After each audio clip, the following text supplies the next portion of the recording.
ನೋಡ್ರಿ ಎಲ್ಲರಿಗೂ ಮೊಮ್ಮಗಳ ನಾಮಕರಣದ ಮುಂದಿನ ನೋಡ್ರಿ ಇದನ್ನೆಲ್ಲಾನು ಈ ರೀತಿ ಇವರು ನಮ್ಮ ಚಿಕ್ಕಪ್ಪ ಚಿಕ್ಕಮ್ಮ ಆಮೇಲೆ ನಮ್ಮಮ್ಮ ಆಮೇಲೆ ನಮ್ಮ ಅತ್ತೆ ಅಂದರೆ ನಮ್ಮ ಮನೆಯವ್ರ ಚಿಕ್ಕಮ್ಮ ಅವ್ರನ್ನೆಲ್ಲರನ್ನು ಕೂಡಿಸಿ ಹೂ ಹಾರಿಸೋದು ಅಂತ ಹೇಳ್ತಾರೆ, ಕನಕಾಭಿಷೇಕ ಅಂತಾರಲ್ಲ ಆ ರೀತಿ ಮಾಡಿತ್ತು ನೋಡ್ರಿ.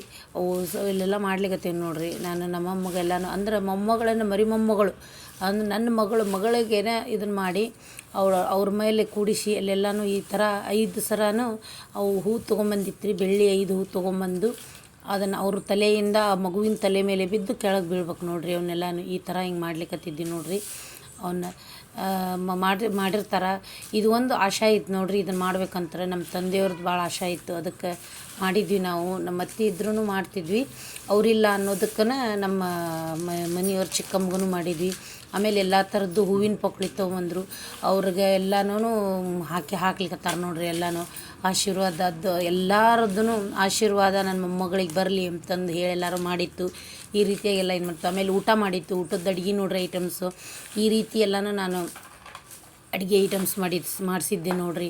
ಚಟ್ನಿ, ಉಪ್ಪಿನಕಾಯಿ, ಆಮೇಲೆ ಹೆಸರುಬೇಳೆ ಕೋಸಂಬರಿ ಮಾಡಿಸಿತ್ತು, ಪಲ್ಯ ಮಾಡಿಸಿತ್ತು. ಒಂದು ಭಾಳ ಐಟಮ್ಸನ್ನು ಭಾಳ ಅಂದ್ರೆ ಬೇಸಿಗೆ ಒಳಗೆ ಆಗಲ್ಲ ಅಂತಂದು ಹೇಳಿ ಮಾಡಿಸಿತ್ತು. ಆಮೇಲೆ ಪಾಯಸ ಅದನ್ನೆಲ್ಲನೂ ಮಾಡಿಸಿದ್ವಿ. ಹೆಂಗೆ ಆಯ್ತಂದು ಸ್ವೀಟ್ ಏನು ಅಂತಂದು ನೀವು ಕೇಳ್ಬೋದು ನೋಡ್ರಿ.